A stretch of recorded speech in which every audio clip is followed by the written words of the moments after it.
Just turn around and leave me. The tear in my eye drops on the floor alongside my spleen. My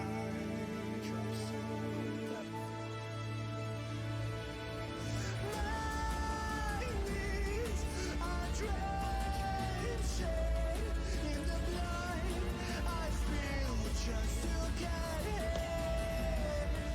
When I look around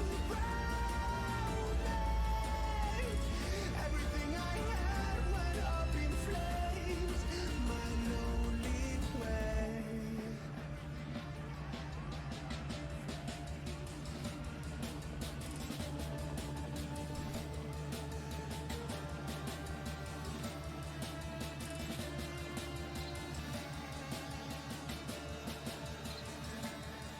When I look around me, everything I had went up in flames. My lonely way.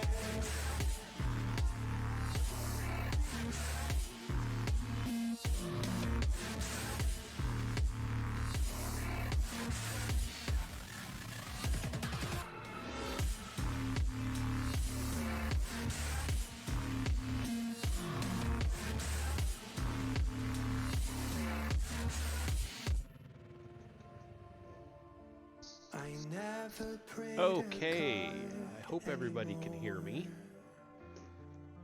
I am getting ready to start here in just a second. Redemption, I Let me know have if you can hear me. waited for you to come and drown all my sins. The music should be playing. And I'm going to switch screens. Okay, good. We are ready to go then. Reading. Okay. Oh, there I am. So everything should be going now. Okay. Switching over to OBS Studio for the first time. So just making sure everything is working before we get into the book. It looks like everything's good. So what did I do with the book? Oh, there it is. All right. So we are on what chapter? The 8th chapter. What? Or, well, no, the 7th chapter. Sorry. 7th chapter. All right, let's jump into it. We'll make sure everything works here. And this one is called The Epic of Creation. So let me get settled in here. All right, and he starts right off with 3 pictures on this page. So I'll read the text and then we'll get to that. On most of the ancient cylinder seals that have been found, symbols that stand for certain celestial bodies, members of our solar system, appear above the figures of gods or humans. An Akkadian seal from the 3rd millennium BC, now at the for the Sciatische Abteilung of the State Museum in East Berlin, cataloged VA/243, departs from the usual manner of depicting the celestial bodies. It does not show them individually, but rather as a group of 11 globes encircling a large rayed star. It is clearly a depiction of the solar system as it was known to the Sumerians, a system consisting of 12 celestial bodies. So, okay, let's see if my share screen works. You should be able to see this. This is what he's talking about, and the rayed star with the 11 celestial bodies. So we've got one down there. 1, 2, 3, 4, 5, 6, 7, 8, 9, 10, 11. Yeah. Well, there you go. We'll get to these here in a second. If I can find the right screen again. Okay. We usually show our solar system systematically as a line of planets stretching away from the sun in ever increasing distances. But if we depicted the planets not in a line, but one after the other in a circle, the closest Mercury, first, then Venus, then Earth, and so on. If we now take a second look at an enlargement of the solar system depicted on cylinder seal VA/243, we shall see that the dots encircling the star are actually globes whose sizes and order conform to that of the solar system. Okay, so I'll go ahead. There's a couple more lines here. The small Mercury is followed by a larger Venus. Earth, the same size as Venus, is accompanied by the small Moon. Continuing in a counterclockwise direction, Mars is shown correctly as smaller than Earth but larger than the Moon or Mercury. Okay, so going back to the share screen. So there's what he's talking about.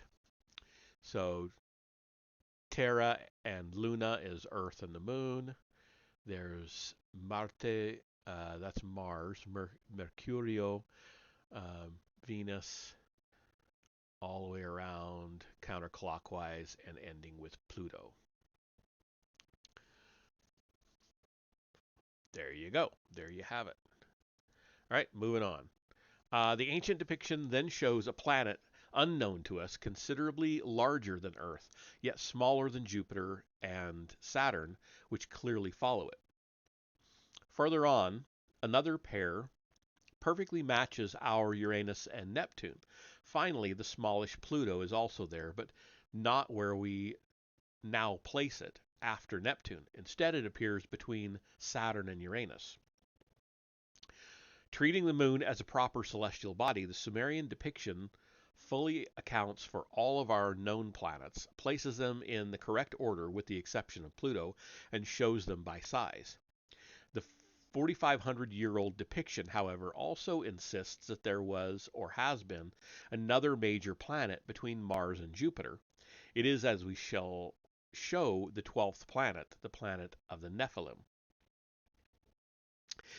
If this Sumerian celestial map had been discovered and studied 2 centuries ago, astronomers would have deemed the Sumerians totally uninformed, foolishly imagining more planets beyond Saturn.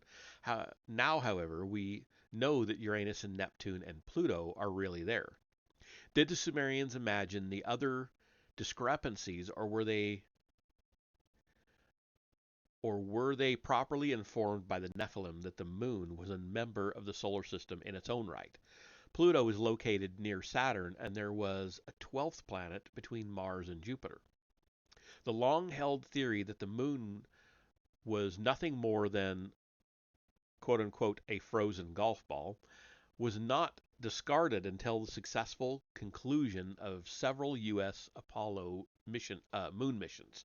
The best guesses were that the moon was a chunk of matter that had separated from Earth when Earth was still molten and plastic. Were it not for the impact of millions of meteorites which left craters on the surface of the moon, it would have been a faceless, lifeless, historyless piece of matter that solidified and forever follows Earth. Observations made by unmanned satellites, however, began to bring such long-held beliefs into question. It was determined that the chemical and mineral makeup of the moon was sufficiently different from that of Earth to challenge the breakaway theory. The experiments conducted on the moon by the American astronauts and the study and analysis of the soil and rock samples they brought back have established beyond doubt that the moon, though presently barren, was once a living planet. Like Earth, it is layered, which means that it solidified from its own original molten stage. Like Earth, it generated heat, but whereas Earth's heat comes from its radioactive materials, cooked inside Earth under tremendous pressure, the moon's heat comes apparently from layers of radioactive materials lying very near the surface. These materials, however, are too heavy to have floated up. What then deposited them near the moon's surface? The moon's gravity field appears to be erratic, as though huge chunks of heavy matter, such as iron, had not even evenly sunk to its core, but were scattered about. By what process or force, we might ask? There is evidence that the ancient rocks of the moon were magnetized. There's also evidence um, that, okay, yeah, there is also evidence that the magnetic fields were changed or reversed. Was it by some unknown internal process or by an undetermined outside influence? The Apollo 16 astronauts found on the moon rocks called breccias that result from the shattering of solid rock and its re-welding together by extreme and sudden heat. When and how were these rocks shattered, then refused? Other surface materials on the moon are rich in rare radioactive potassium and phosphorus, materials that on Earth are deep down inside. Putting such findings together, scientists are now certain that the moon and Earth, formed of roughly the same elements at about the same time, evolved as separate celestial bodies. In the opinion of the scientists of the U.S. National Aeronautics and Space Administration, NASA, the moon evolved normally for its first 500 million years. Then they said, as reported in the New York Times, the most cataclysmic period came 4 billion years ago, when celestial bodies the size of large cities and small countries came crashing into the moon and formed its huge basins and towering mountains. You can't hear me? Okay, hold on.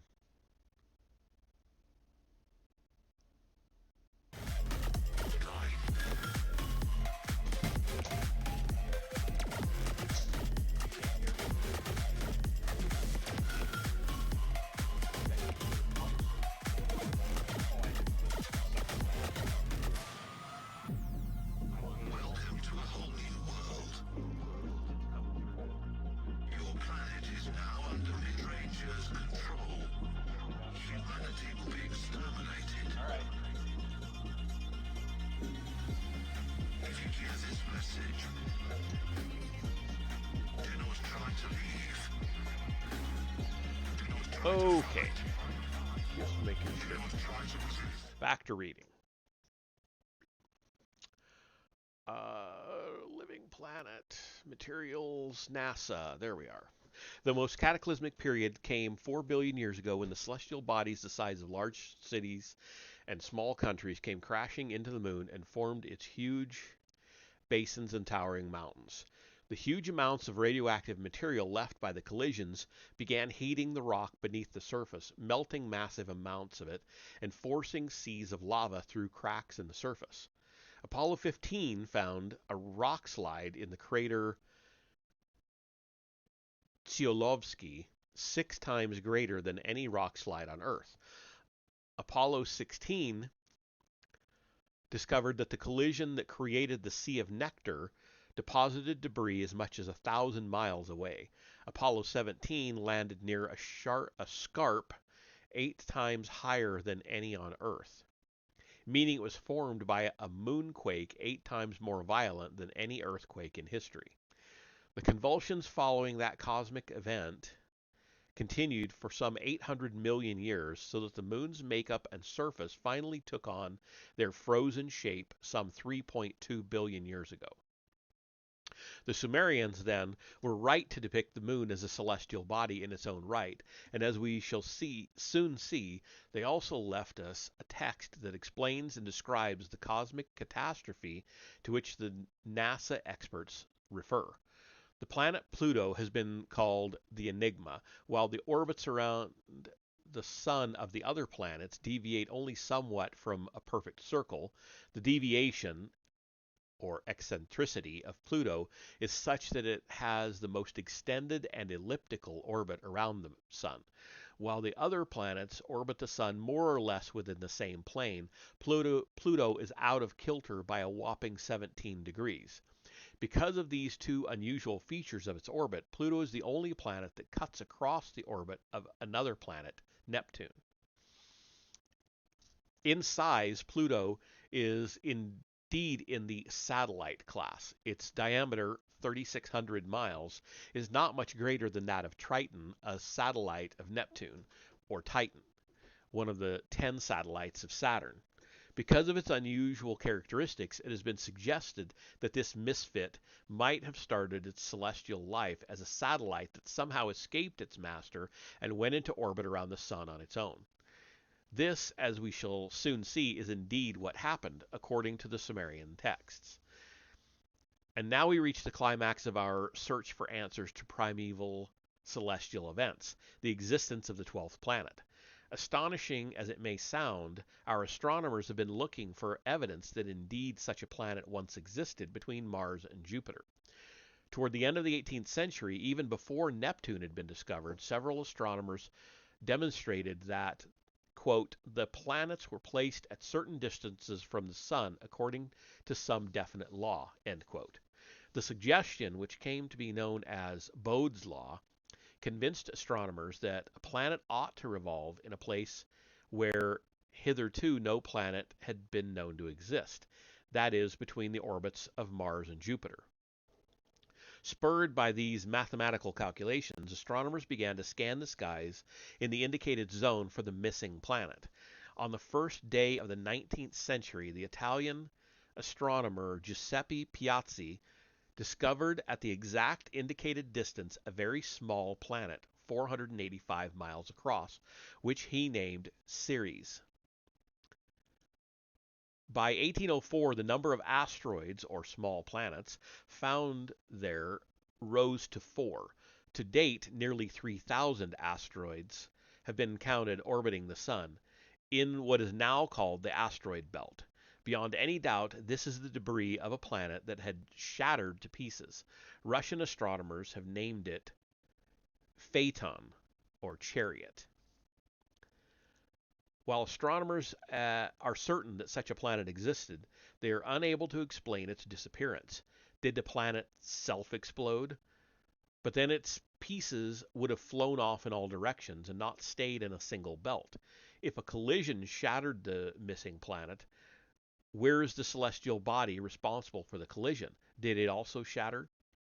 But the debris circling the Sun, when added up, is insufficient to account for even one whole planet, to say nothing of two. Also, if the asteroids comprise the debris of 2 planets, they should have retained the axial revolution of 2 planets. But all the asteroids have a single axial rotation, indicating they come from a single celestial body. Now, how then was the missing planet shattered, and what shattered it? The answers to these puzzles have been handed down to us from antiquity. About a century ago, the decipherment of the texts found in Mesopotamia unexpectedly grew into a realization that there, in Mesopotamia, texts existed that not only paralleled but also preceded portions of the Holy Scriptures.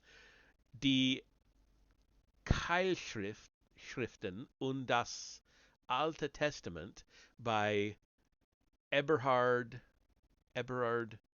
Schrader in 1872 started an avalanche of books, articles, lectures, and debates that lasted half a century.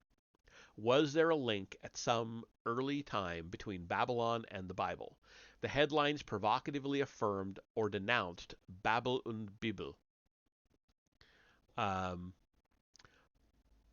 Among the texts uncovered by Henry Layard in the ruins of the library of Ashurbanipal in Nineveh, there was one that told a tale of creation not unlike the one in the book of Genesis.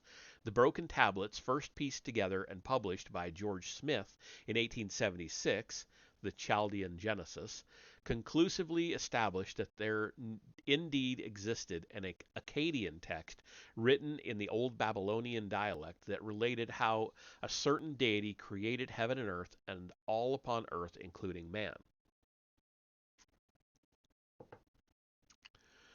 A vast literature now exists that compares the Mesopotamian text with the biblical narrative. The Babylonian deity's work was done, if not in 6 days, then over the span of 6 tablets. Parallel to the biblical God's 7th day of rest and enjoyment of his handiwork, the Mesopotamian epic devotes a 7th tablet to the exaltation of the Babylonian deity and his achievements. Appropriately, L.W. King named his authoritative text on the subject the Seven Tablets of Creation.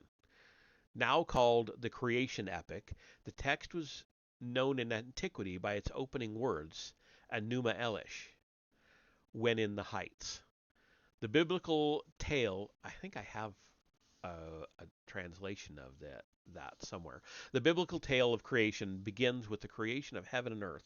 The Mesopotamian tale is a true cosmogony, dealing with prior events and taking us to the beginning of time. Quote, Enuma Elish Lanabu Shamamu, when in the heights heaven had not been named. Oh, so he's got like, I guess the transliteration of the cuneiform show. So don't mind me while I butcher these. Shaplitu amatitum shuma la zakrat, and below firm ground earth had not been called. Okay, that's the end of the quote. It was then the epic tells us that two primeval celestial bodies gave birth to a series of celestial gods. As the number of celestial beings increased, they made great noise and commotion, disturbing the primeval father.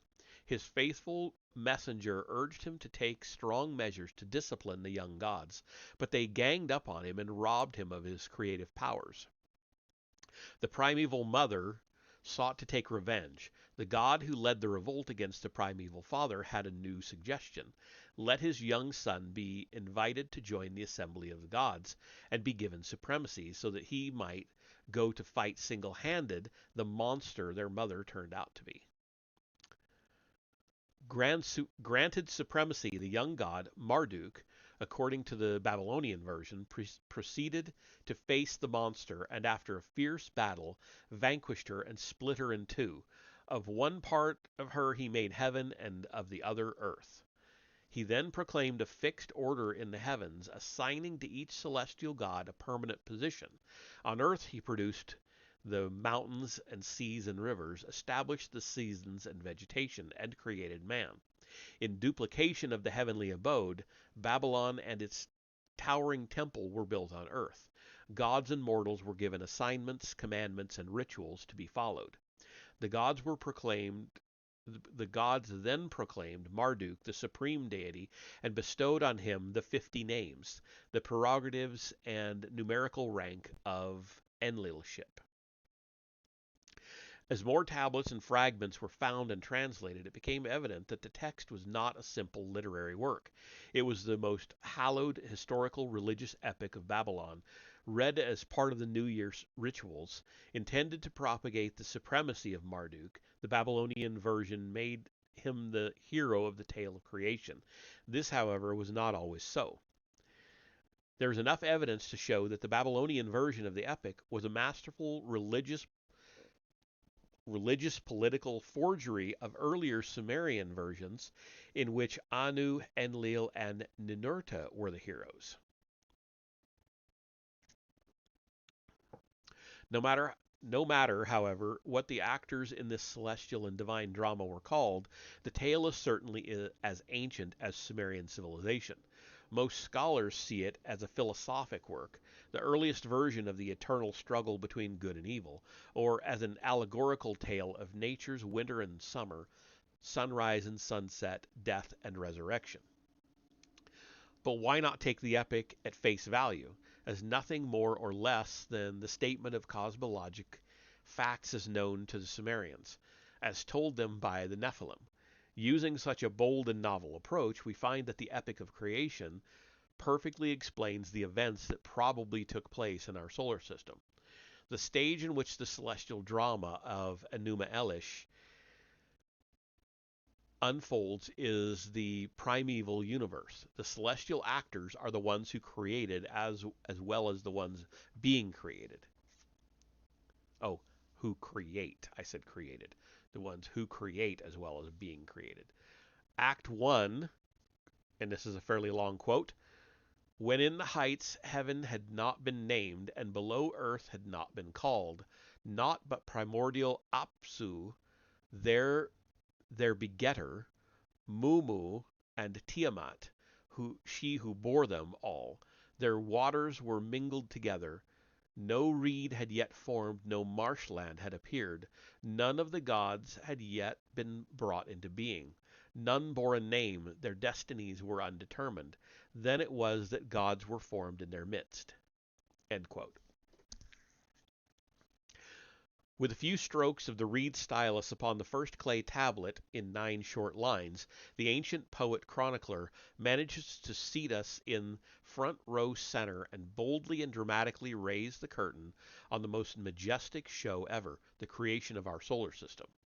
In the expanse of space, the gods, the planets, are yet to appear, to be named, to have their destinies, their orbits fixed. Only 3 bodies exist: primordial Apsu, one who exists from the beginning; Mumu, one who was born; and Tiamat, maiden of life. The waters of Apsu and Tiamat were mingled, and the text makes it clear that it does not mean the waters in which reeds grow, but rather the primordial waters, the basic life-giving elements of the universe. Apsu, then, is the sun, one who exists from the beginning.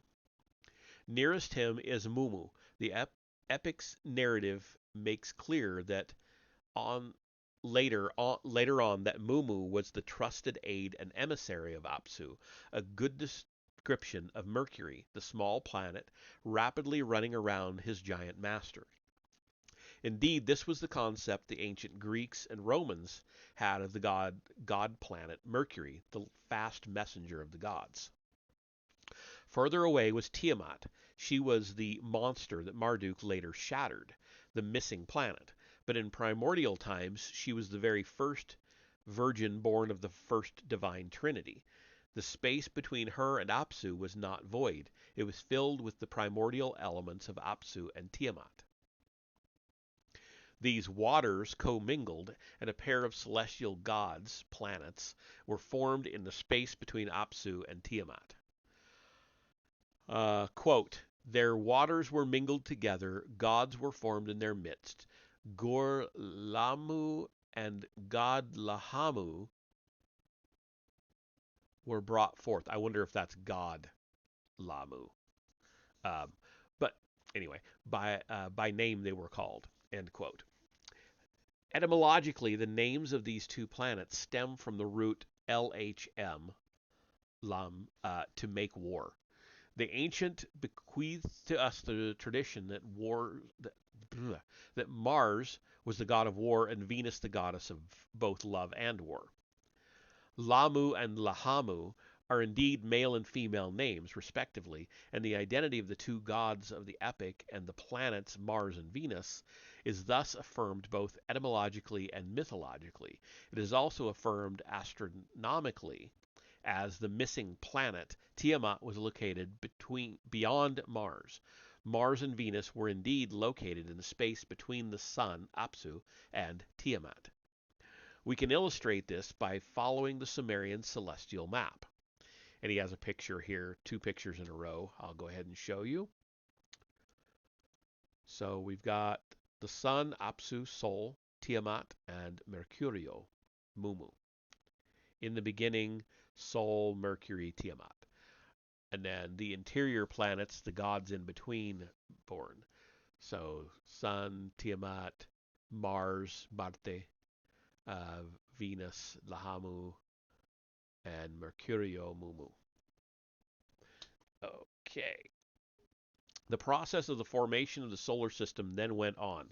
Quote, Lamu and Lahamu, Mars and Venus, were brought forth, but even before they had grown in age and in stature to an appointed size, God Anshar and God Kishar were formed, surpassing them in size. As lengthened the days and multiplied the years, God Anu became their son of his ancestors' arrival. Then Anshar's firstborn, Anu, as his equal and in his image, begot Nudimud. Hadn't seen that word yet. With a end quote. Sorry. With a terseness matched only by the narrative's precision, Act 1 of the epic of creation has been swiftly played out before our very eyes. We are informed that Mars and Venus were to grow only to a limited size, but even before their formation was complete, another pair of planets was formed. The two were majestic planets, as evidenced by their names: Anshar, prince foremost of the heavens, and Kishar, foremost of the firm lands. They overtook in size the first pair, surpassing them in stature. The description, epithets, and location of this second pair easily identify them as Saturn and Jupiter. And we have another picture there, but I'll keep reading for a minute. Some time then passed, multiplied the years, quote unquote, and a third pair of planets was brought forth. First came Anu, smaller than Anshar and Kishar, their son, but larger than the first planets, quote, of his ancestors' arrival, end quote, in size. Then Anu in turn begot a twin planet, quote, his equal and in his image, end quote. The Babylonian version names the planet Nudimud, an epithet of Ea/Enki. Once again, now I'm going to keep reading. Once again, the descriptions of the sizes and locations fit the next known pair of planets in our solar system, Uranus and Neptune. There was yet another planet to be accounted for among these outer planets, the one we call Pluto. The Epic of Creation has already referred to Anu as Anshar's firstborn, implying that there was yet another planetary god born to Anshar/Saturn. The epic catches up with this celestial deity later on when it relates how Anshar sent out his emissary Gaga on various missions to the other planets. Gaga appears to, in function and stature, equal to Apsu's emissary Mumu. This brings to mind the many similarities between Mercury and Pluto. Gaga then was Pluto, but the Sumerians placed Pluto on their celestial map not beyond Neptune, but next to Saturn, whose emissary or satellite it was. Okay, I'll go ahead and show those two pictures. So the first one here, we've got Sun, there's Pluto, Gaga, Saturn, Anshar, Jupiter, Kishar, Tiamat, Marte, Lamu, Venus, Lahamu, and Mercury, Mumu. And then here we're adding in, let's see, Neptune, Ea, and Uranus, Anu. So there you go, the last two planets. Yeah, all right. Moving on.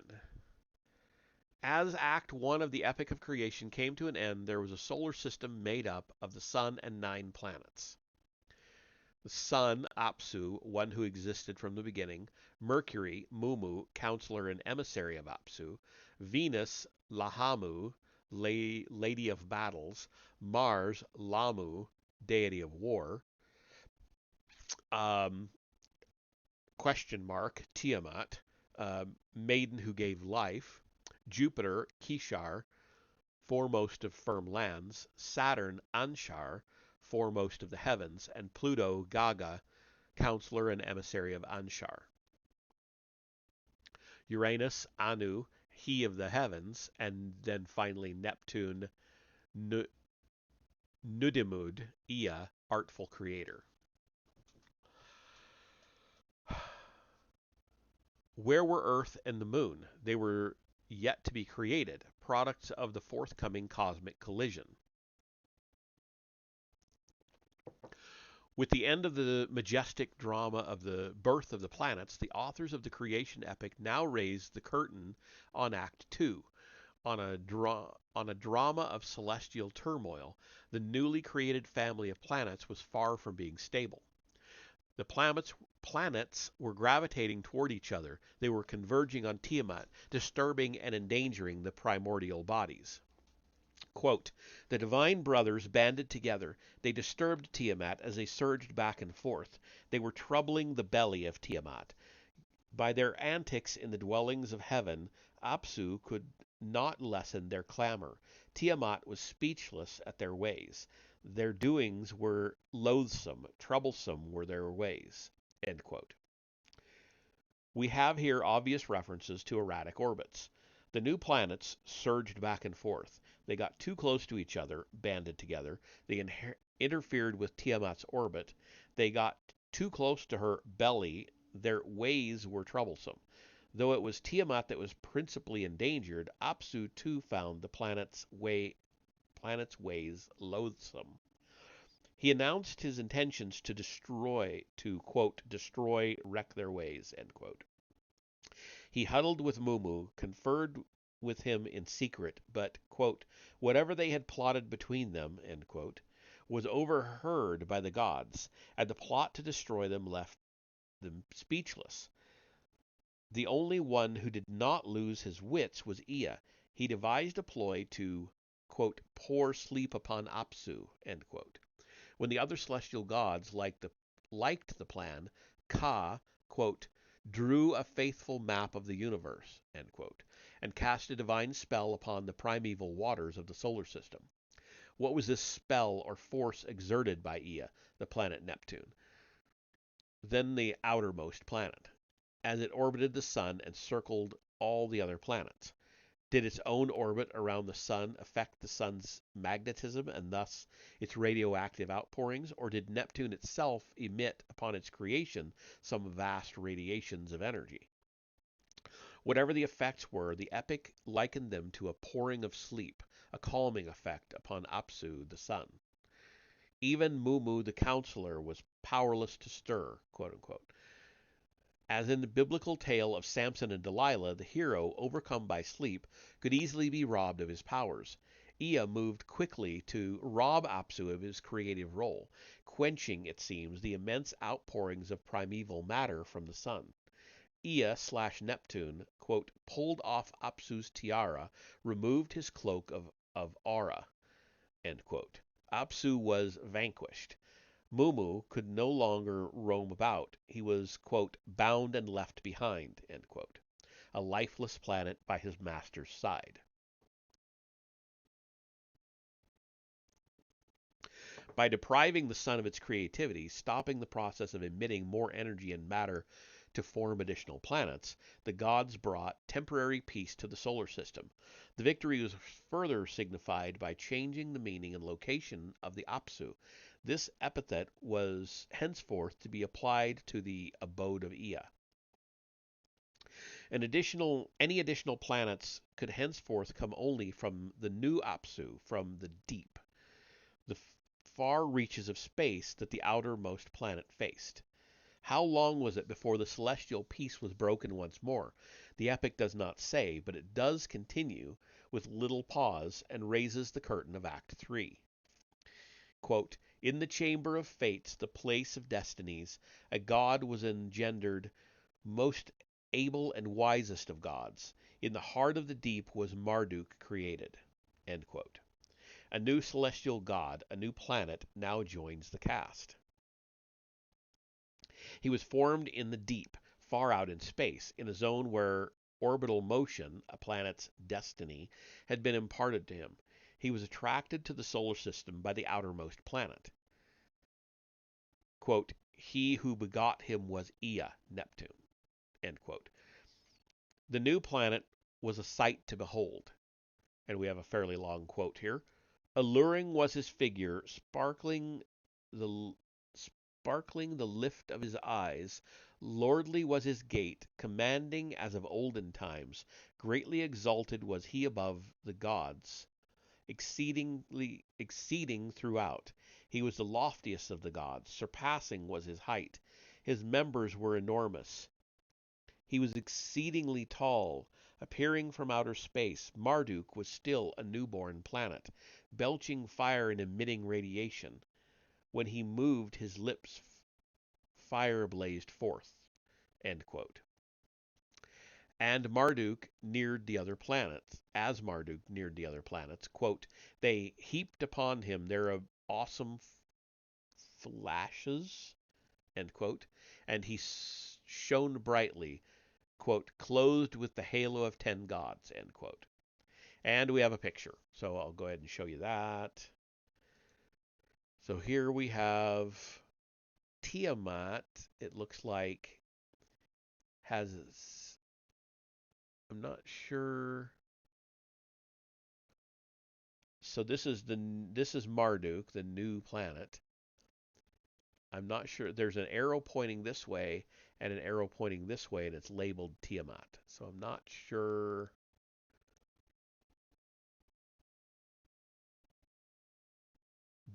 Did Marduk and Tiamat collide or something like that? Is that what that's getting at? I'm not sure.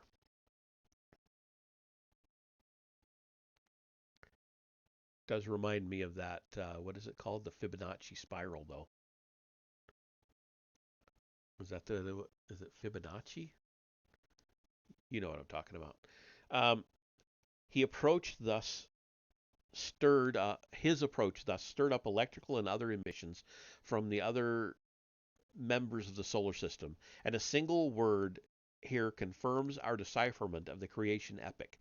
10 celestial bodies awaited him, the sun and only 9 other planets. The epic's narrative now takes us along Marduk's speeding course. He first passes by the planet that begot him, that pulled him into the solar system, the planet Ea/Neptune. As Marduk nears Neptune, the latter's gravitational pull on the newcomer grows in intensity. It rounds out Marduk's path, quote, making it good for its purpose, end quote. Marduk must still have been in a very plastic stage at that time. As he passed by Ea/Neptune, the gravitational pull caused the side of Marduk to bulge as though he had, quote, a second head, end quote. No part of Marduk, however, was torn off at this passage, but as Marduk reached the vicinity of Anu/Uranus, chunks of matter began to tear away from him, resulting in the formation of 4 satellites of Marduk. Quote, Anu brought forth and fashioned the 4 sides, consigned their power to the leader of the host, end quote. Called winds, the 4 were thrust into a fast orbit around Marduk, quote, swirling as a whirlwind, end quote. The order of passage, first by Neptune, then by Uranus, indicates that Marduk was coming into the solar system not in the system's orbital direction, counterclockwise, but from the opposite direction, moving clockwise.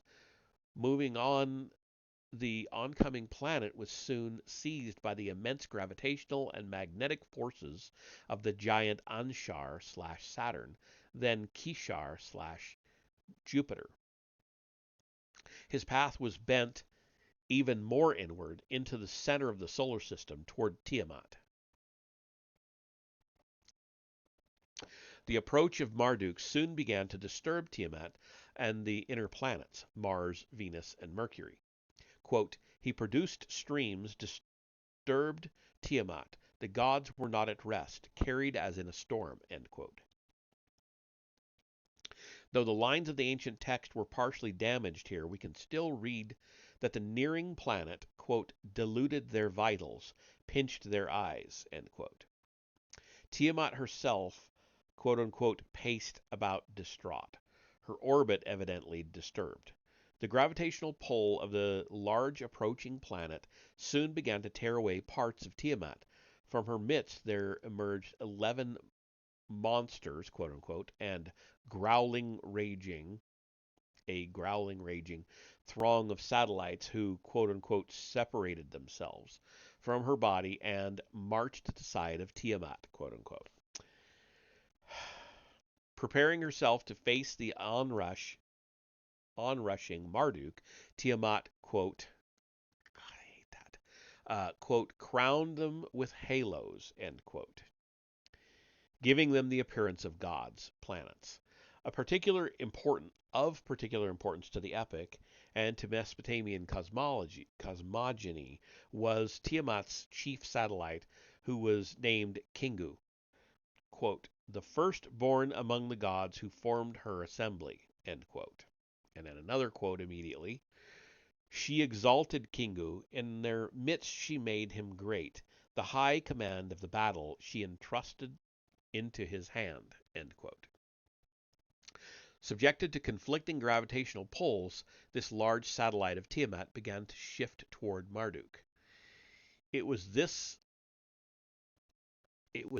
granting to Kingu of a tablet of destinies, a planetary path of his own, that especially upset the outer planets, who had granted Tiamat the right to bring forth new planets. Who had granted Tiamat the right to bring forth new planets? Ea asked. He took the problem to Anshar, the giant Saturn. All that Tiamat had plotted to him he repeated. Quote, she has set up an assembly and is furious with rage. She has added matchless weapons, has borne monster gods. With 11 of this kind she has brought forth, or withal 11 of this kind she has brought forth. From among the gods who formed her assembly, she has elevated Kingu, her firstborn, made him chief. She has given him a tablet of destinies, fastened it on his breast, end quote. Excuse me.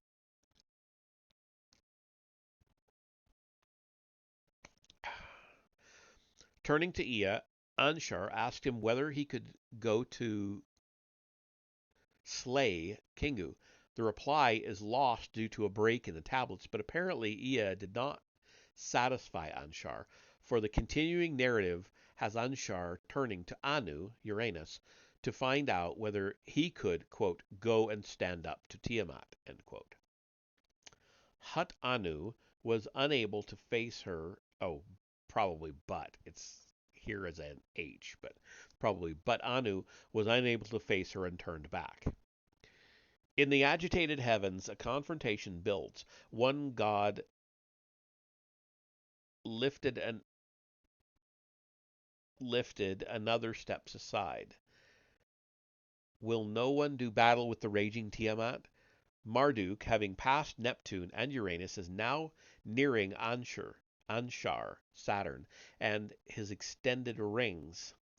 This gives Anshar an idea. Quote, he who is potent shall be our avenger. He who is keen in battle, Marduk the hero. End quote. Coming within reach of Saturn's rings, quote, he kissed the lips of Anshar. End quote. Marduk answers, quote, sorry, it's really annoying with all these quote, quote, quote, quote. It drives me nuts. Quote, if I indeed, as your avenger, am to vanquish Tiamat, save your lives, convene an assembly to proclaim my destiny supreme, end quote. The condition was audacious,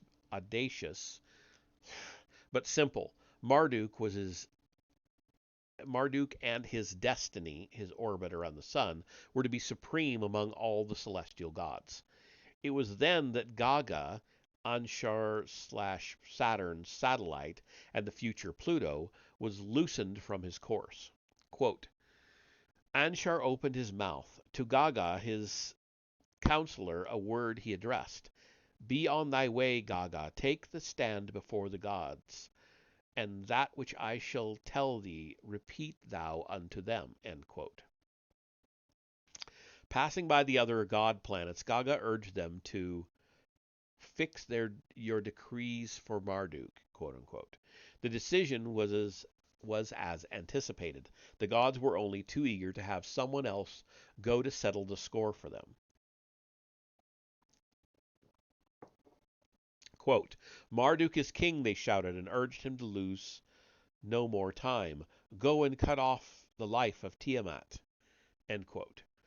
The curtain now rises on Act 4, the celestial battle. The gods have decreed Marduk's destiny. Their combined gravitational pull has now determined Marduk's orbital path so that he can go but one way, toward a battle, a collision with Tiamat. As befits a warrior, Marduk armed himself with a variety of weapons. He filled his body with a quote-unquote blazing flame. Quote, he constructed a bow, attached thereto an arrow. In front of him he set the lightning. He then made a net to enfold Tiamat therein. End quote. There are common names for what could only have been celestial phenomena. These are common, sorry. The discharge of electrical bolts as the two planets converged, the gravitational pull, a net, of one upon the other. But Marduk's chief weapons were his satellites, the four winds with which Uranus had provided him when Marduk passed by that planet. South wind, north wind, east wind, west wind, passing now by the giants, Saturn and Jupiter, and subjected to their tremendous gravitational pull.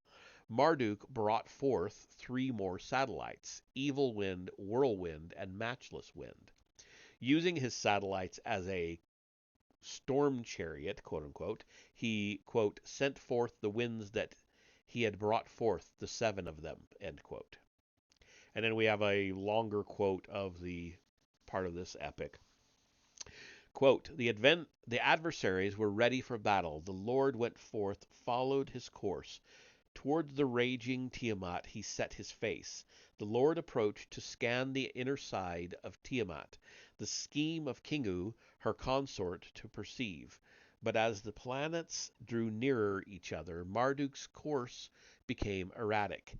As he looks on, his course becomes upset. His direction is distracted, his doings are confused. Even Marduk's satellites began to veer off course. When the gods, his helpers, who were marching at his side, saw the valiant Kingu, blurred became their vision, were the combatants to miss each other after all. End quote. But the die was cast, the courses irrevocably set on collision. Quote, Tiamat emitted a roar. The Lord raised the flood storm, his mighty weapon. End quote.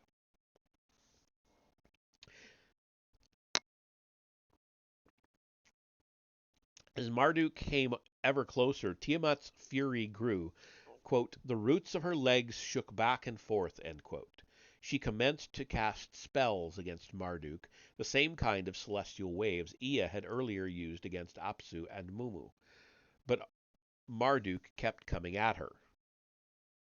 Quote, Tiamat and Marduk, the wisest of the gods, advanced against one another. They pressed on to single combat. They approached for battle. The epic now turns to the description of the celestial battle.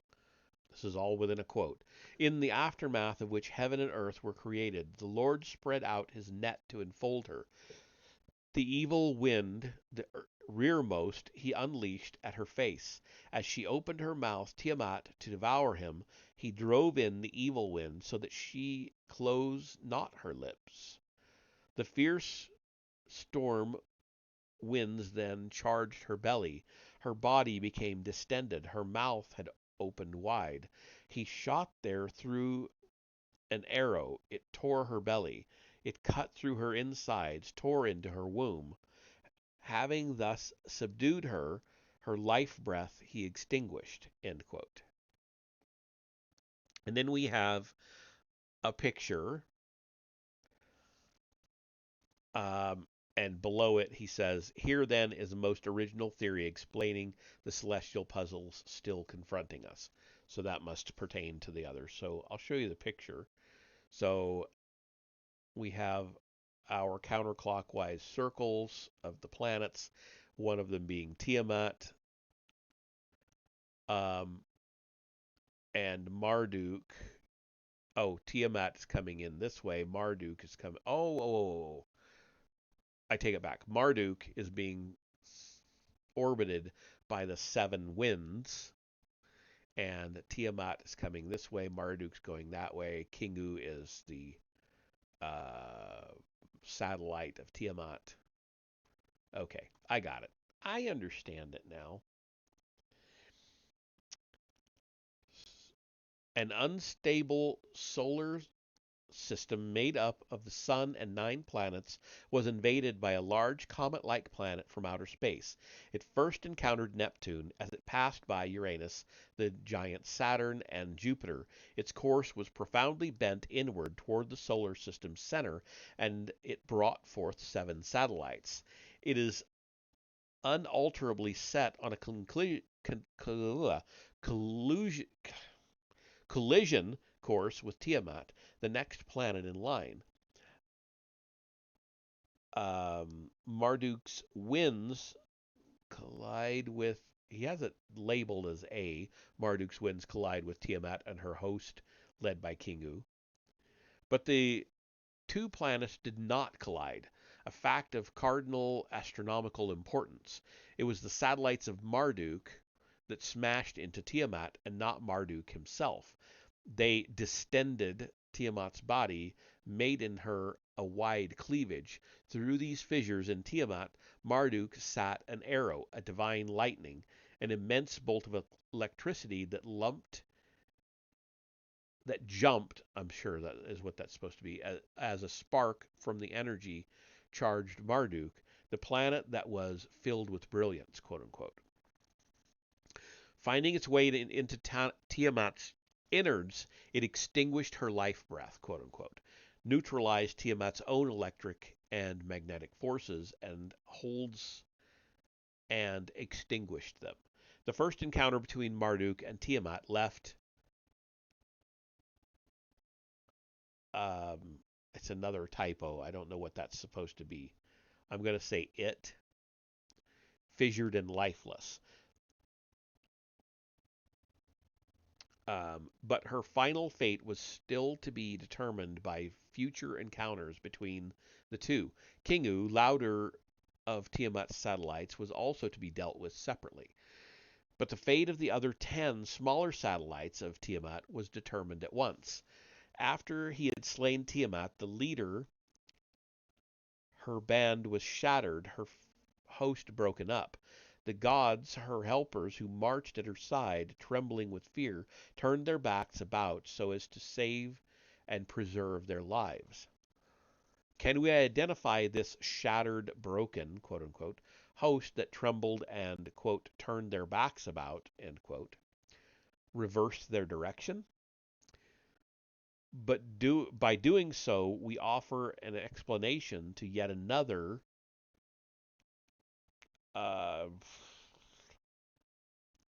it's some jumbled letters and symbols. I don't know what that word's supposed to be. Of our solar system. The phenomena of the comets. Tiny globes of matter, they are often referred to as the solar system's rebellious members, for they appear to obey none of the normal rules of the road. The orbits of the planets around the Sun are, with the exception of Pluto, almost circular.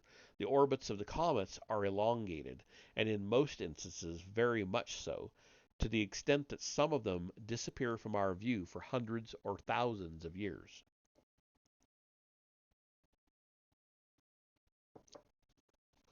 The planets, with the exception of Pluto, orbit the Sun in the same general plane. The comets, or orbits, lie in many diverse planes. Most significant, while all the planets known to us circle the Sun in the same counterclockwise direction, many comets move in the reverse direction. Astronomers are unable to say what force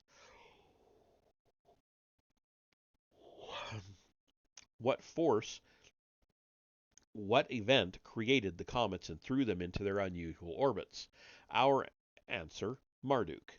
Sweeping in the reverse direction in an orbital plane of his own, he broke the host of Tiamat into smaller comets and affected them by his gravitational pull, this his so-called net.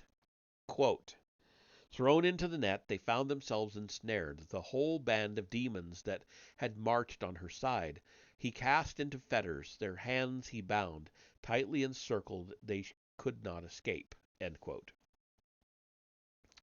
After the battle was over, Marduk took away from Kingu the Tablet of Destinies, Kingu's independent orbit, and attached it to his own Marduk's breast.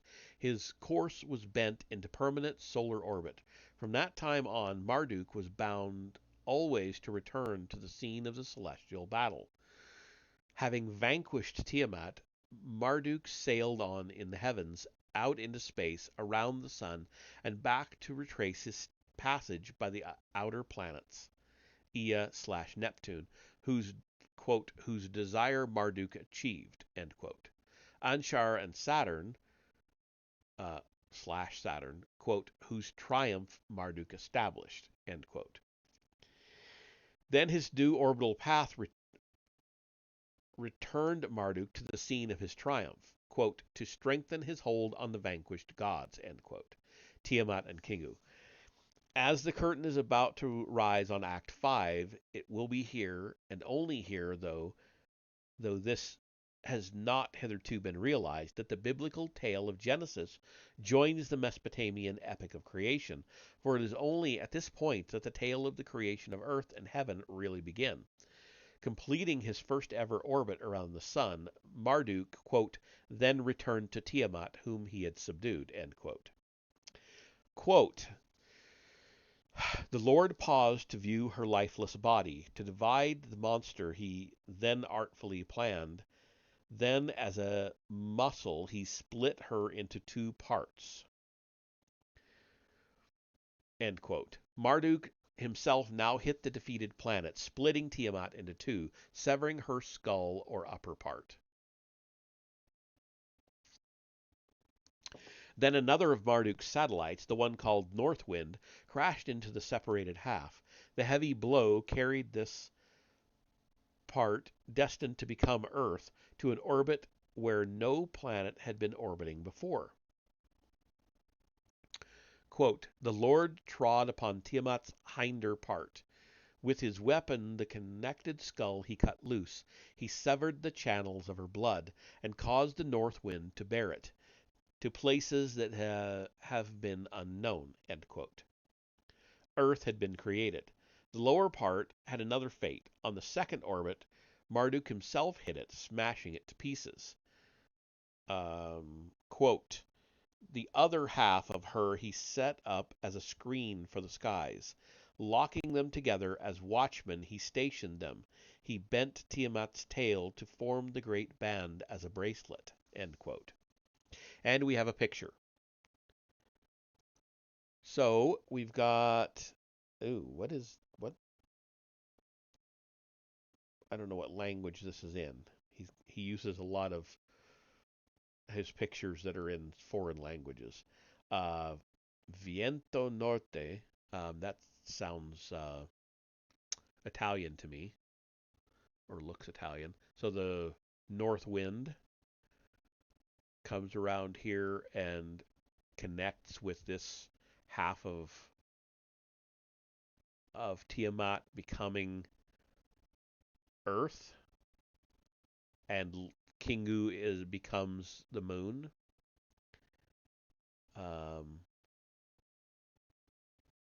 Something about a collision. I don't know what that says.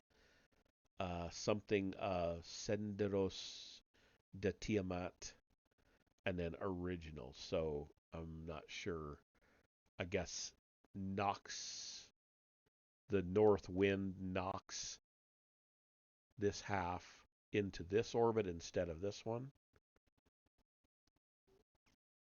And these are comets. Okay. Carrying on. The pieces of this broken half were hammered to become a bracelet in the heavens, acting as a screen between the inner planets and the outer planets. They were stretched out into a great band. The asteroid belt had been created. Okay, real quick. Oh, okay. 1, 2, 3, 4, 6. We've got 7 pages to go. Okay. Astronomers and physicists recognize the existence of great differences between the inner or terrestrial planets, Mercury, Venus, Earth, and its moon, and Mars, and the outer planets, Jupiter and beyond, two groups separated by the asteroid belt. We now find in the Sumerian epic ancient recognition of these phenomena. Moreover, we are offered for the first time a coherent cosmogonic scientific explanation of the celestial events that led to the disappearance of the missing planet and the resultant creation of the asteroid belt, plus the comets, and of Earth. What happened to Marduk? Maybe he'll explain it here. Because it looks to me like Marduk just keeps on trucking clockwise when everything else is going counterclockwise. Where are we at? Recognition of these phenomena. Moreover, we are offered for the first time a coherent. Oh, I read that. After several of his satellites and his electric bolts split Tiamat in two, another satellite of Marduk shunted her upper half to a new orbit as our planet Earth. Then Marduk, on his second orbit, smashed the lower half to pieces and stretched them in a great celestial band. Every puzzle that we have mentioned is answered by the epic of creation, as we have deciphered it. Moreover, we also have the answer to the question of why Earth's continents are concentrated on one side of it, and a deep cavity, the Pacific Ocean's bed, exists on the opposite side. The constant reference to the waters of Tiamat is also illuminating. She was called the watery monster, and it stands to reason that Earth, as part of Tiamat, was equally endowed with these waters. Indeed, some modern scholars describe Earth as a planet ocean, for it is the only one of the solar system's known planets that is blessed with such life giving waters. New as these cosmologic theories may sound, they were accepted fact to the prophets and sages whose words fill the Old Testament. The prophet Isaiah recalled, quote, the primeval days, end quote, when the might of the Lord, quote, carved the haughty one, made spin the watery monster, dried up the waters of Tehom end quote. Calling the Lord Yahweh, quote, my primeval king, end quote, the psalmist rendered in a few verses the cosmogony of the epic of creation. Quote, God, I hate this. Quote, by thy might the waters thou didst disperse, the leader of the watery monsters thou didst break up, end quote. Sorry, it just bugs the shit out of me when they have so many quotes so close together. It makes it really hard to read out loud. Job recalled how this celestial lord also smote, quote, the assistance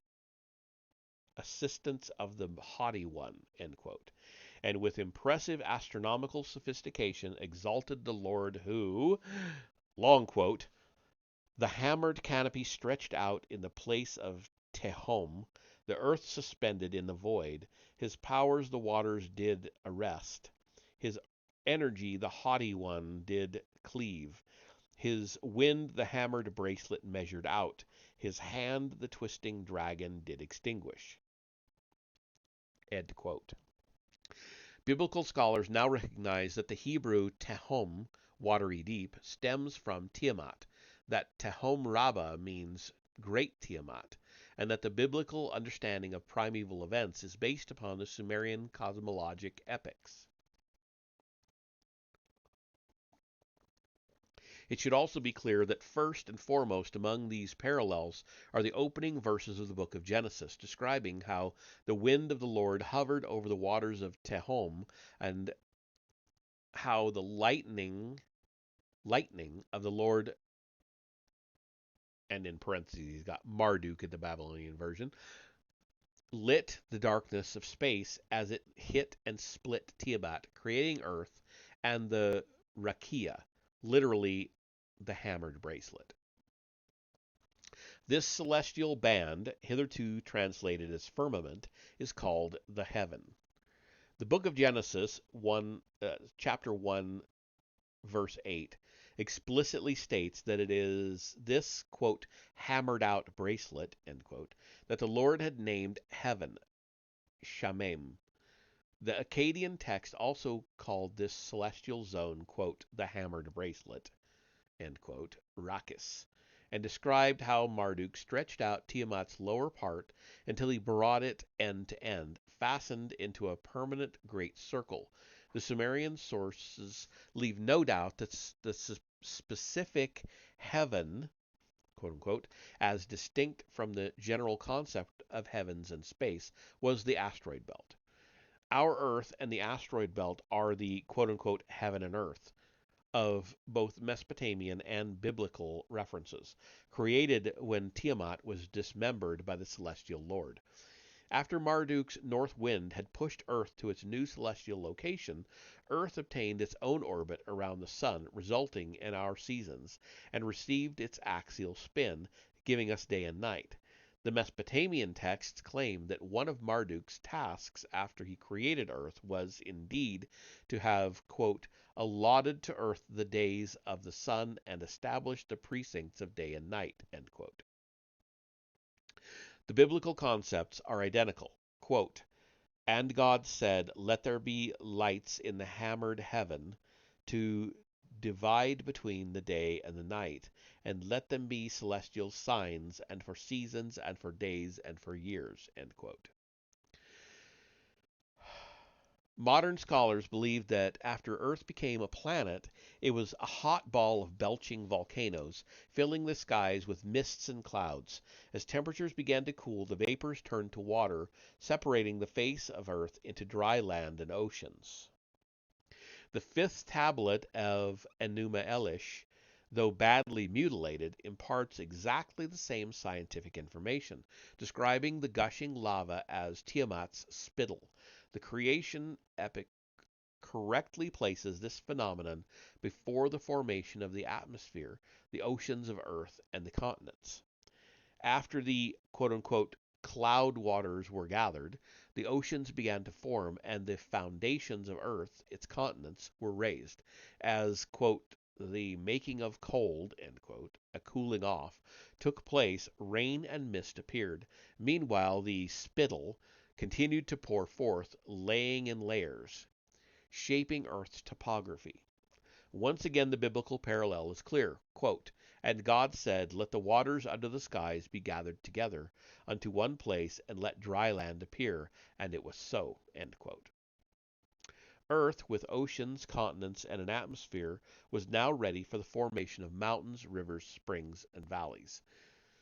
Attributing all creation to the Lord Marduk, Enuma Elish continued the narration. Quote, putting Tiamat's head, Earth, into position, he raised the mountains thereon. He opened springs, the torrents to draw off. Through the eyes he released the Tigris and Euphrates. From her eyes. From her teats he formed the lofty mountains, drilled springs for wells, the water to carry off. End quote. In perfect accord with modern findings, both the Book of Genesis and Enuma Elish and other related Mesopotamian texts place the beginning of life upon earth in the waters, followed by the, quote, living creatures that swarm, end quote, and fowl that fly, quote unquote. Not until then did, quote, living creatures after their kind, cattle and creeping things and beasts, end quote, appear upon earth, culminating with the appearance of man, the final act of creation.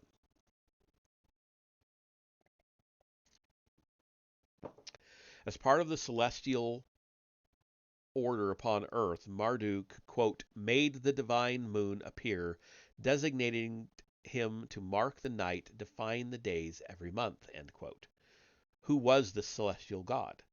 The text calls him Sheshki, quote, celestial god who protects earth, end quote.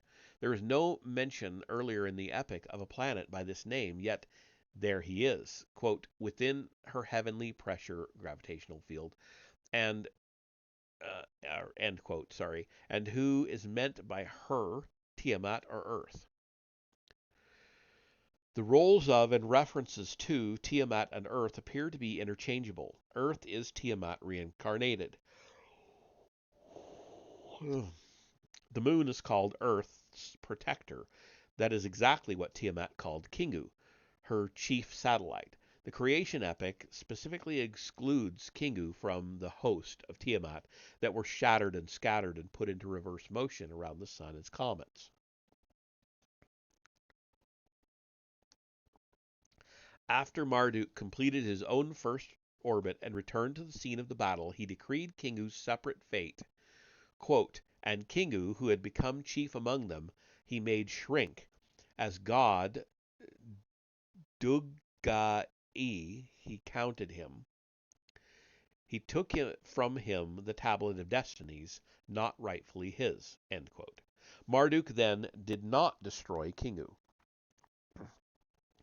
He punished him by taking away his independent orbit, which Tiamat had granted him as he grew in size.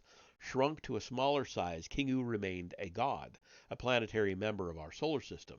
Without an orbit, he could only become a satellite again. As Tiamat's upper part was thrown into a new orbit, as the new planet Earth, we suggest Kingu was pulled along. Our moon, we suggest, is Kingu, Tiamat's former satellite. Transformed into celestial Dugai, Kingu had been stripped of his vital elements atmosphere, waters, radioactive matter. He shrank in size and became, quote, a mass of lifeless clay, end quote. These Sumerian terms fittingly describe our lifeless moon, its recently discovered history, and the fate that befell this satellite that started out as Kingu, great emissary, and ended up as Dugai, Gai, pot of lead.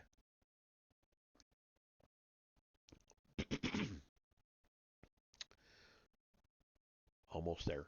Two pages and two pictures to go. L.W. King, in The Seven Tablets of Creation, reported the existence of 3 fragments of an astronomical mythological tablet that presented another version of Marduk's battle with Tiamat, which included verses that dealt with the manner in which Marduk dispatched Kingu. Quote, Kingu, her spouse, with a weapon not of war he cut away, the tablets of destiny from Kingu he took in his hand, end quote. A further attempt by D. Landesberger in 1923 in the Archive für Kirchenschriftforschung,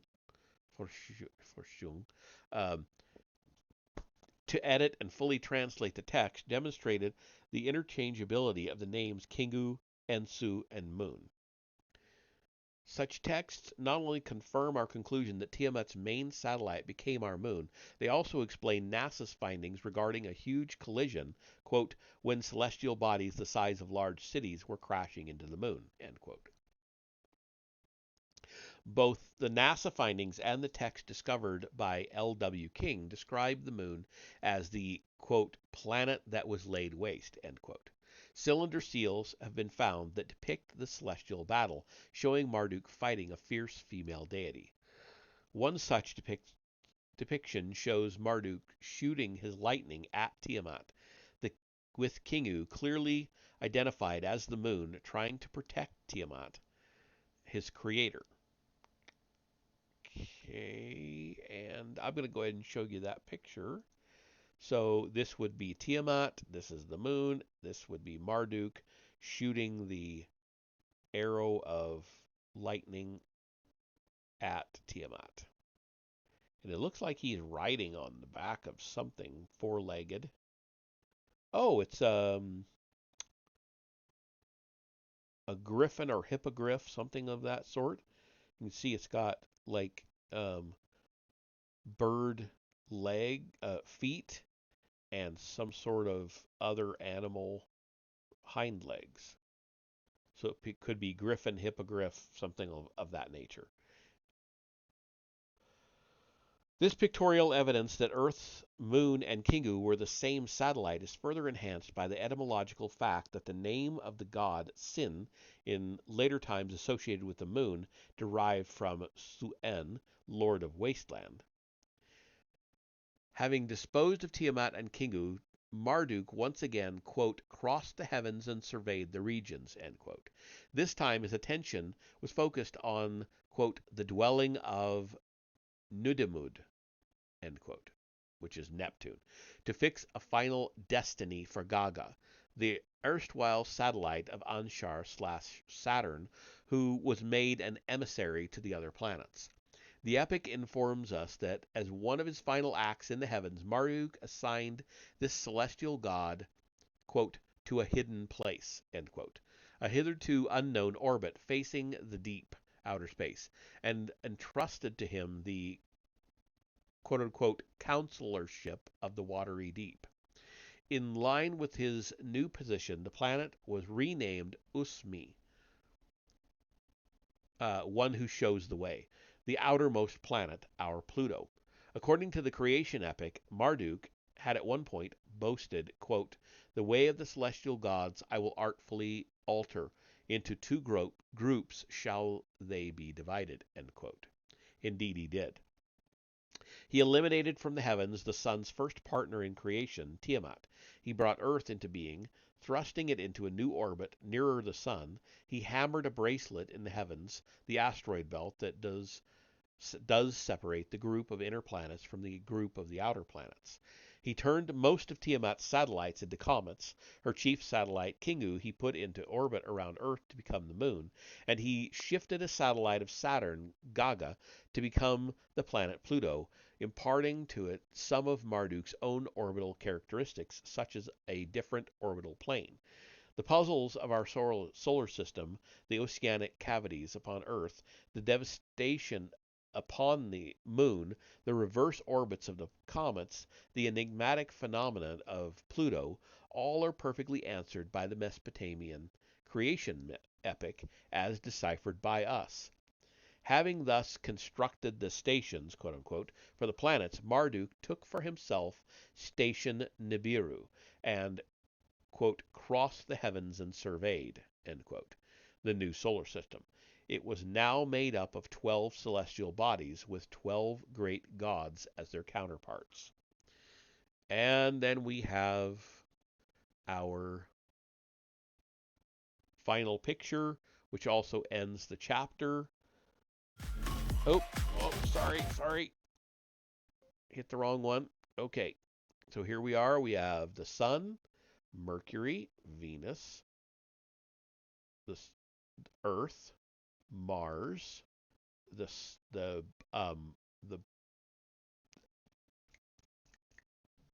asteroid belt. Marduk is coming in here, going the opposite direction. Jupiter, Saturn, Uranus, Neptune, and Pluto. So Nibiru is Marduk, and it runs in the opposite direction of the other planets. I would assume it also has a very large elliptical orbit like Pluto, but even bigger.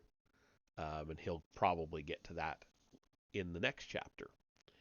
But that is that for this time around. So our next chapter is entitled Kingship of Heaven. And it looks like it's going to be a little bit of a shorter chapter than this one was. But we'll get to that next week.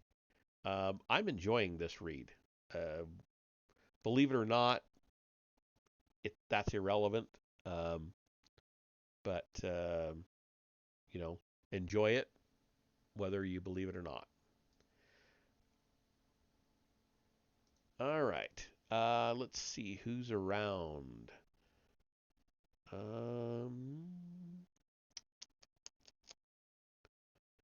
Well, we've got.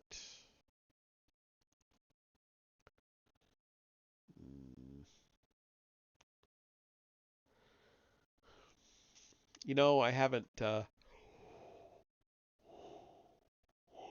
Excuse me. I haven't rated Vesper in a bit, so I'm gonna go do that. We'll go in here and we'll go to Vesper raid. Following. Where's Vesper?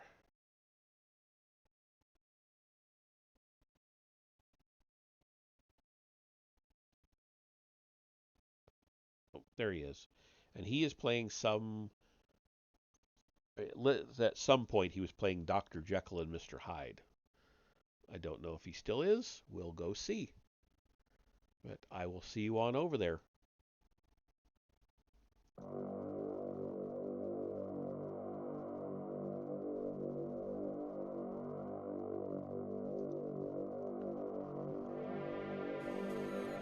See, I don't think we did this stage.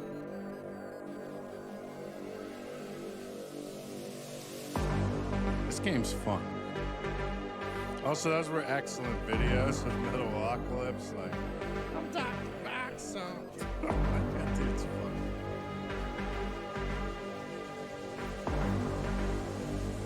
Also, in this game, you play as the Americans. There we go.